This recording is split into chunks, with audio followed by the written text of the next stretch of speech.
नमस्कार दोस्तों। आज फिर आप सब के सामने उपस्थित हैं और आज का मेन टॉपिक है कि बड़ी स्ट्रेसफुल लाइफ चल रही है लगभग सबकी। तो उसके बारे में डिस्कस करते हैं कि क्या दिक्कत है, क्यों स्ट्रेसफुल लाइफ होती जा रही है आपकी, हमारी, बच्चों की, सबकी। तो उस चीज़ के पीछे के कारण क्या हैं, क्या रीज़न रहे हैं, उन सब को लेकर एक बार डिस्कस करेंगे। जो हमने रिसर्च की हैं, लोगों से मिले हैं, लोगों के विचार जाने हैं, तो सबसे ज़्यादा टेंशन जो है आज वो बच्चों को लेकर है कि किस तरह से हमारे बच्चे सक्सेसफुल हों, अच्छे मुकाम पर पहुँचें। तो उन सब को लेकर बहुत ज़्यादा टेंशन है। तो इसके पीछे एक रीज़न भी है कि हर बच्चा, हर पेरेंट्स आज अपने बच्चे को सबसे ऊपर देखना चाहता है। अपने अड़ोसी पड़ोसी के बच्चों से, अपने रिश्तेदारों के बच्चों से, कि सबके दिमाग में एक ही बात है कि एक एक दो दो बच्चे हैं, ये भी यदि हमने सक्सेसफुल नहीं किए, सक्सेसफुल इनको नहीं बना पाए, तो फिर हमारी लाइफ तो बेकार है। तो उस चीज़ को लेकर बहुत सारे पेरेंट्स जो हैं वो टेंशन में हैं। तो इस टेंशन से छुटकारा कैसे पाया जाए? तो इसका एक ही इलाज है। वो इलाज ये है कि हमने बच्चे की अक्षमताएं जो हैं, उसके कैलिबर को, उसकी टैलेंट को पहचान कर ही उसकी जो क्षमताएं हैं उसके अनुसार ही यदि उसको हम आगे बढ़ाएं, तो मेरे ख्याल से बहुत ज़्यादा हमने कंपटीशन में उतरने की ज़रूरत नहीं पड़ेगी और हमारी आधी सारी टेंशन तो ऐसे ही ख़त्म हो जाएगी। क्योंकि ये तो आप सब जानते ही हैं कि हर बच्चे का टैलेंट एक जैसा नहीं होता है, हर बच्चे की फिजिकल एबिलिटीज एक जैसी नहीं होती हैं, हर बच्चे की मेंटल एबिलिटीज एक जैसी नहीं होती हैं। तो जब सबके अंदर भगवान ने अलग अलग में एबिलिटीज दे के भेजे हैं, तो क्यों ना हम उसकी एबिलिटीज के हिसाब से उसको आगे बढ़ाने की कोशिश करें। हम क्यों उसको, सब बच्चों को एक ही दौड़ में क्यों दौड़ाना चाहते हैं? कोई बच्चा स्पोर्ट्स के लिए बना है, कोई बच्चा हमारा भाई नेचर के लिए बना है, कोई बच्चा हमारा लॉजिकल ज़्यादा स्ट्रॉन्ग है, कोई बच्चा हमारा इंट्रापर्सनल ज़्यादा स्ट्रॉन्ग है, कोई इंटरपर्सनल ज़्यादा स्ट्रॉन्ग है, तो उसके कोई म्यूजिकल भी है। तो जो उसका भगवान ने एक टैलेंट देकर पैदा किया है, क्यों ना उस टैलेंट के साथ में उसको एक्सेप्ट करके और उसी फील्ड में उसको आगे बढ़ाया जाए। शायद आप लोगों ने देखा भी होगा, 3 इडियट पिक्चर जो थी, उसके पीछे का मकसद यही था कि हर बच्चा पढ़ने के लिए नहीं बना होता है, हर बच्चा खेलने के लिए नहीं बना होता है। तो जिस बच्चे के अंदर एक अलग टाइप का टैलेंट है, उसको पहचान के हम उसी लाइन में क्यों ना आगे बढ़ाएं। आपने देखा भी होगा किस तरह से उसने जो आमिर खान ने मशीन की जो एक डेफिनेशन दी, तो उसको एक्सेप्ट नहीं किया टीचर ने, क्योंकि वो बुक की जो लैंग्वेज है उसको सुनना चाह रहा था, जबकि उसने उसका जो एक रियल में जो मीनिंग है वो बताने की कोशिश की। तो आज मैक्सिमम बच्चों के साथ यही हो रहा है। जो बच्चे बुक की भाषा ऐसे की ऐसी यदि वहाँ आंसर शीट में टाप के आते हैं, तो उन बच्चों के नंबर बहुत ज़्यादा आते हैं। जबकि सही मायने में देखा जाए तो वो बच्चे पढ़ने के लिए नहीं बने होते हैं जो बुक की भाषा ऐसे की ऐसी लिखते हैं, जबकि नंबर सबसे ज़्यादा वही स्कोर करते हैं। और जो बच्चे बने होते हैं पढ़ने के लिए, वो आमतौर पे आप देखना ज़्यादातर बच्चे 70-80% के जो बच्चे होते हैं वो पढ़ने के लिए बने होते हैं, क्योंकि वो जो भी कॉन्सेप्ट है उस कॉन्सेप्ट को अच्छे से समझकर और अपने भाषा में, अपने वर्ड्स में उसको ट्रांसलेट करके उसको एक्सप्लेन करते हैं, जो नॉर्मली टीचर्स को स्वीकार्य बहुत कम होता है। तो उनके नंबर फिर वो कट कर नंबर आते हैं, तो वो परसेंटेज में कहीं न कहीं पीछे रह जाते हैं। लेकिन सही मायने में पढ़ने के लिए वही बच्चे बने होते हैं। जब सब बच्चे एक जैसे नहीं हैं, तो हमने एक ही दो रेस में क्यों दौड़ाने हैं? वो आज यदि हम देखें तो सब पेरेंट्स का, मैक्सिमम पेरेंट्स का जो मकसद है वो या तो आईआईटी में भेजना है, या नीट क्लियर करवा के उनको डॉक्टर बनवाना है, या फिर जेईई करके उनको इंजीनियर बनाना है, या फिर यूपीएससी क्लियर करवा के उनको आईएएस आईपीएस वहाँ भेजना है। तो ये मोटी मोटी जो हमारी देखा जाए तो जो सबसे वाइट कॉलर जॉब जो हाई टॉप पे हैं वो यही 3-4 हैं।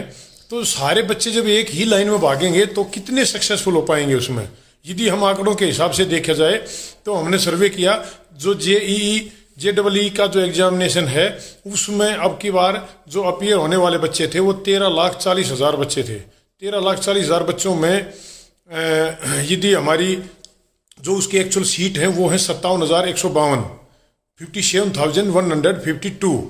तो 13 लाख, 13.5 लाख बच्चे जो अपीयर होने वाले हैं, और उनको जब 57,000 सीटें ही मिलनी हैं तो बाकी के जो बच्चे गए तो उनकी यदि हम एवरेज निकाल कर देखी तो मुश्किल से 4% एवरेज आई। तो 4% यानी कि 96 बच्चे जो है वो हमने फेलियर घोषित कर दिए, दे आर फेलियर। उनके पेरेंट्स क्या बोलते हैं कि तू एक सीट नहीं ले पाया, अपने मनचाहे कॉलेज में अपने मनचाहे कोर्स में एक सीट नहीं स्कोर कर पाया, तो क्या है, तू क्या पढ़ रहा है। तो वही चीज़ सुन के बच्चा होपलेस हो जाता है और वो डिप्रेशन में चला जाता है। फिर बात करते हैं नीट की। नीट में भी अब की बात 2024 में हमारे जो बच्चे अपीयर करने वाले थे, जो 24 लाख प्लस बच्चे थे, 24 लाख प्लस बच्चों में टोटल सीट यदि देखा जाए तो सीट हमारी मिलती है 1,06,333, 1,06,333। तो क्या एवरेज आती है? 24 लाख बच्चों के पीछे 1 लाख सीट मुश्किल से बनती हैं, जो 660 कॉलेज जो गवर्नमेंट और प्राइवेट कॉलेज मिलकर हैं उन सब में 1,06,333 सीट है। तो इसकी एवरेज भी मुश्किल से राउंड फिगर में देखें तो 5% आती है। तो 5% ये। फिर चलते हैं हम यूपीएससी पे। यूपीएससी में 1,058 सीट होती हैं, 1,058 की बजाय भी 1056 सीट हैं, जबकि अपीयर करने वाले उसमें भी 12 लाख के आसपास होते हैं। तो 12 लाख बच्चे जब अपीयर करेंगे और 1,000 सीट मुश्किल से हैं तो क्या स्कोर है? 1% भी मुश्किल से बनता है, 1% भी। तो कितने बच्चे सक्सेसफुल हैं? 5% उसका ले लो, नीट का 5% आप JEE का ले लो और 1% इसका ले लो, तो 11% बच्चे जो है हाईली जो एग्जामिनेशन है उसमें क्लियर कर पाते हैं। तो 89% बच्चे जो अपीयर करने वाले हैं, that means if they are appearing they deserve for that. कहीं ना कहीं तो उसके नज़दीक लगते हैं उन बच्चों के, लेकिन उनके सपने चकनाचूर हो जाते हैं क्योंकि हमारे पास उतनी सीटें हैं ही नहीं। तो सबके पेरेंट्स जो है उनकी आशाएं टूट जाती हैं, उनके सपने बिखर जाते हैं। अब वो बच्चों के पीछे लग जाते हैं कि यार तू कुछ नहीं कर सकता, तेरे बस का कुछ भी नहीं है, तू उसके बच्चे से लीड नहीं कर पाया, तू अंकल के बच्चे से आगे नहीं निकल पाया। और इसी वजह से पिछले साल का यदि कोटा का रिकॉर्ड देखा जाए तो 26 बच्चे हैं जिसने पिछले साल में आत्महत्या की हैं। 26 स्टूडेंट्स वर अटेम्प्टेड सुसाइड। तो 26 बच्चे एक साल में गुजर रहे हैं।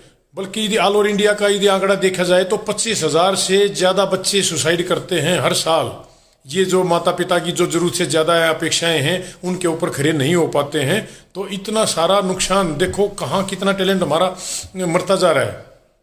ये जो जरूरत से ज़्यादा बड़े सपने जो हम पाल रहे हैं बच्चों के ऊपर, जो हमने प्रेशर बना रखा है, इसके पीछे का कारण ये है।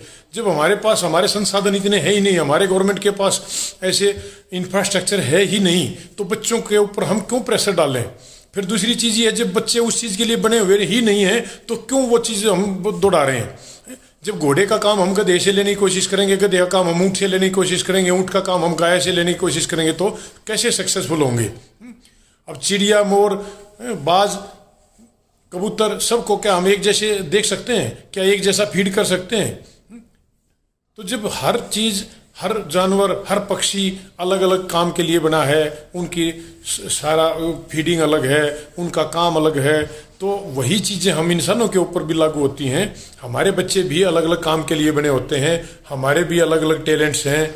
तो क्यों ना हम उन टैलेंट्स को पहचान के और उसके हिसाब से बच्चों को आगे बढ़ाएं, ताकि वो ज़िंदगी में खुश भी रहें। और जब तक बच्चे खुश नहीं होंगे, जब तक वो उस जॉब में चले भी जाते हैं, तो देखा होगा आपने बहुत सारे ऐसे भी केस हैं जो IAS IPS ने भी सुसाइड किया है, MBBS डॉक्टर भी सुसाइड कर रहे हैं, क्योंकि वो अपनी ज़िंदगी से खुश नहीं है। वो वहाँ जाना ही नहीं चाहते थे जहाँ हमने यानी कि पेरेंट्स ने उनको भेज दिया।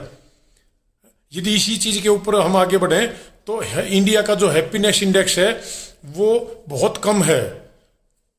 वर्ल्ड की टोटल 146 कंट्री में से हमारा नंबर आता है 126।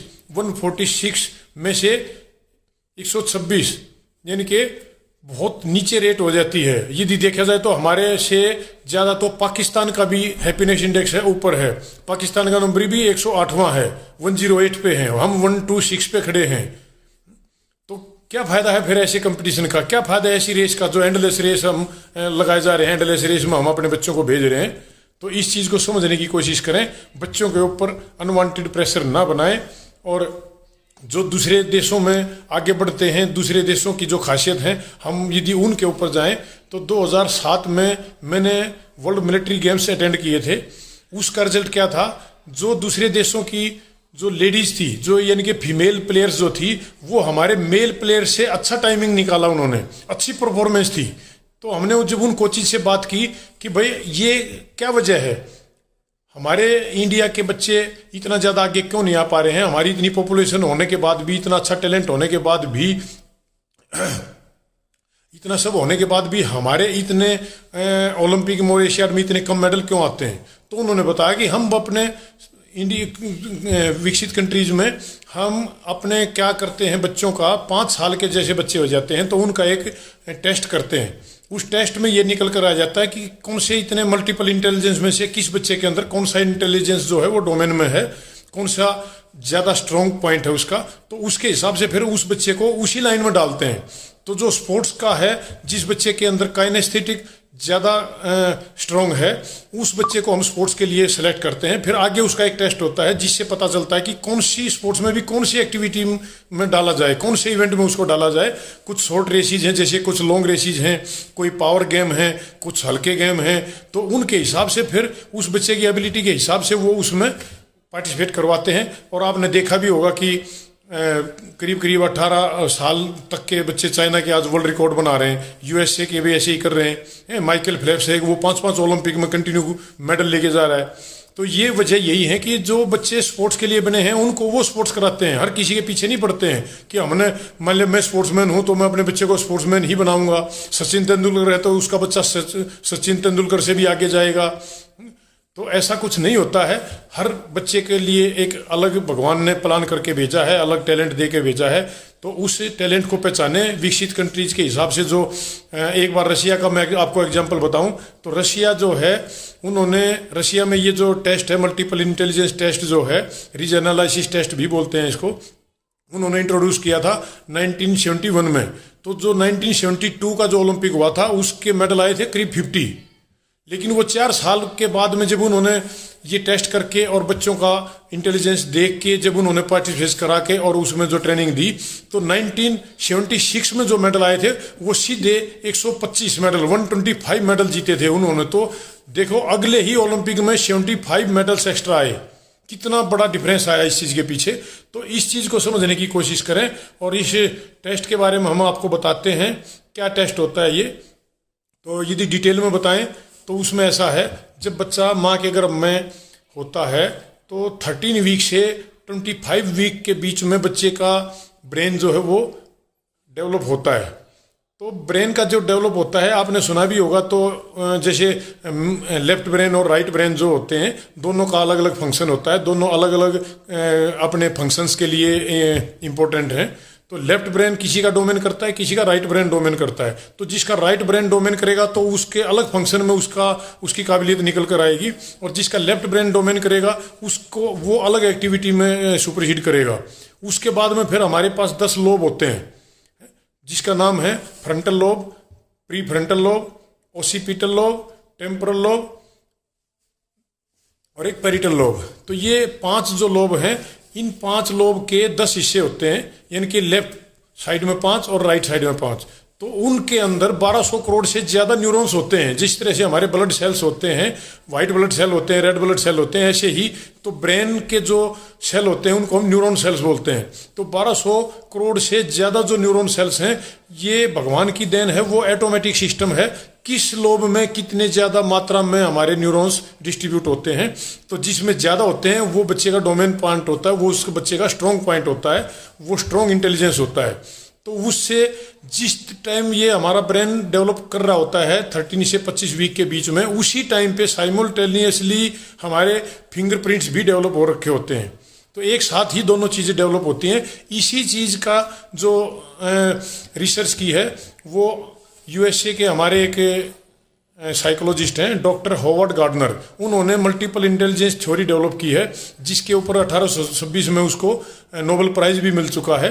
तो उसने ये कनेक्शन ढूंढा कि भाई किस तरह से ब्रेन का और फिंगरप्रिंट्स का क्या कनेक्शन है। तो जो ब्रेन में है, फिंगरप्रिंट्स के टेस्ट के द्वारा ये पता चल जाता है कि बच्चे के कौन से लोब में ज़्यादा न्यूरॉन्स हैं, कौन सा उसका स्ट्रॉन्ग पॉइंट है, कौन सा उसका वीक पॉइंट है। तो स्ट्रॉन्ग पॉइंट जो है उसके ऊपर हमने स्टडी करवानी होती है, और जो वीक पॉइंट है फिर कुछ एक्टिविटी ऐसी होती हैं उनको उन एक्टिविटीज़ के द्वारा ऊपर लाया जाता है। फिर हमारे एक डॉक्टर विलियम मोरस्टन है, उन्होंने पर्सनालिटी एंड बिहेवियर के ऊपर रिसर्च की है। तो पर्सनालिटी एंड बिहेवियर जो है वो 4 तरह की पर्सनालिटी होती हैं। तो वो पर्सनालिटी भी इसमें निकल कर आती है इस टेस्ट से। कौन सा उसका बिहेवियर देखा होगा आपने, अलग अलग बच्चे का अलग अलग बिहेवियर होता है। कोई जिद्दी किस्म का है, कोई बड़ा नॉर्मल मानने वाला है, कोई बड़ा इंटेलिजेंट होता है। लेकिन वहीं पर एक आध बच्चा ऐसा है, आप कितना भी पढ़ा लो लेकिन उसका पढ़ाई में दिमाग बोलते हैं नहीं चलता है। तो इस तरह से ये पर्सनल जो बिहेवियर है, उस बिहेवियर को देख के भी हम ये पता लगा सकते हैं कि इस बच्चे की कौन सी क्वालिटी ज़्यादा है, कौन सा बिहेवियर है, कौन सी पर्सनैलिटी है, उसके हिसाब से। और ये टेस्ट जो है ये तो 100% अपना क्लियर हो ही जाता है इसमें कि इसकी कौन सी पर्सनैलिटी है, इसकी लर्निंग स्टाइल कौन सी है, इसके अंदर इंटेलिजेंस कौन सा ज़्यादा है, और इसका IQ लेवल क्या है, इसका इमोशनल लेवल क्या है, इसका क्रिएटिविटी लेवल कितना है, इसका एडवर्स क्वोशेंट कितना है। तो ये 4 चीज़ें बड़ी अच्छी निकल कर आती हैं। इस टेस्ट की यदि आप एक्यूरेसी की बात करें तो ये करीब 95% से ज़्यादा एक्यूरेसी है इसकी। और वो 5% का भी एक रीज़न होता है, वो 5% भी क्यों कम है। बाकी के आज तक के जितने भी टेस्ट हुए हैं, साइकोमेट्रिक टेस्ट जितने भी हुए हैं, क्वेश्चनेयर मेथड हुआ है, इंटरव्यू मेथड हुआ है, एप्टीट्यूड टेस्ट हुआ है, ये सारे के सारे 50 से 60% ही एक्यूरेसी के होते हैं। इसी वजह से ये टेस्ट डेवलप हुआ है, और ये डेवलप होने के बाद में बहुत ज़्यादा अच्छी परफॉर्मेंस दे रहे हैं। ये विकसित कंट्री जो हमारी हैं, जितनी भी डेवलप्ड कंट्री हैं, उसमें यही बेनिफिट है। अमेरिका है, फ्रांस है, जर्मनी है, इंग्लैंड है, रसिया थी, उसमें सब में यही चीज़ें करके आगे बढ़ रहे हैं वो बच्चे। तो आइए हम लोग भी इसी चीज़ के ऊपर देखकर, अपने बिहेवियर बच्चों का देखकर और उसका इंटेलिजेंस वगैरह का पता लगाकर उस फील्ड में उनको आगे बढ़ाएं। ज़रूरत से ज़्यादा उनको टेंशन ना दें, ना टेंशन लें। तो बच्चे के अंदर जो भगवान ने टैलेंट देकर भेजा है, उसी टैलेंट को पहचान करके और उसी फील्ड में उनका कैरियर ऑप्शन चूज करने की हमें एक लाइबिलिटी छोड़ दें बच्चों के ऊपर ही। तो जो बच्चों की ना गुड ले लूँगा। तो आइए हम सब मिलकर भी अपने बच्चों के लिए भी यही देखें कि ये टेस्ट करवाएं और इस टेस्ट से पता लगाएं कि बच्चे के अंदर कौन सी ऐसी खूबी है, उस खूबी के आधार पर उसको आगे बढ़ाएं। क्योंकि कोई भी काम छोटा नहीं है, और कोई बहुत सारी ऐसी फील्ड हैं जिस फील्ड में जो आप चाहते हैं उस लेवल तक बच्चा जा सकता है। जैसे इंट्रापर्सनल यदि हम इंटेलिजेंस की बात करें तो उसमें साइकोलॉजिस्ट, फिलोसफर वगैरह बन सकता है बच्चा, संत महात्मा भी बन जाते हैं। और इंटरपर्सनल की बात करें तो उसमें प्रोफेसर लोग हैं, टीचिंग सर्विस है। तो जो पब्लिक डोमेन में है, लीडर हैं हमारे, वो पब्लिक को जैसे अच्छे से कन्विंस कर पाते हैं। उसके बाद में लॉजिकल है, जो मैथमेटिकल हैं बच्चे उसमें बहुत आगे तक लेते हैं। फाइनेंस वगैरह में जैसे अच्छे कारगर होते हैं। कुछ लिंग्विस्टिक हैं जो लेखन सामग्री में जो फॉरेन लैंग्वेज वगैरह के जो बड़े मास्टर बन जाते हैं।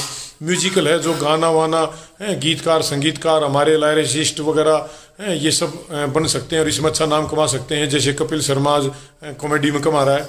उसके बाद काइनेस्थेटिक हैं, जो बच्चे हमारे स्पोर्ट्स में बहुत आगे जा सकते हैं।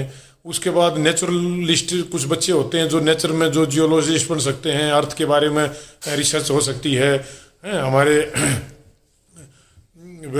पहाड़ों के बारे में, नदियों के बारे में, पशु पक्षियों के बारे में, बहुत सारी ऐसी फील्ड हैं जो बच्चे आगे बढ़ सकते हैं।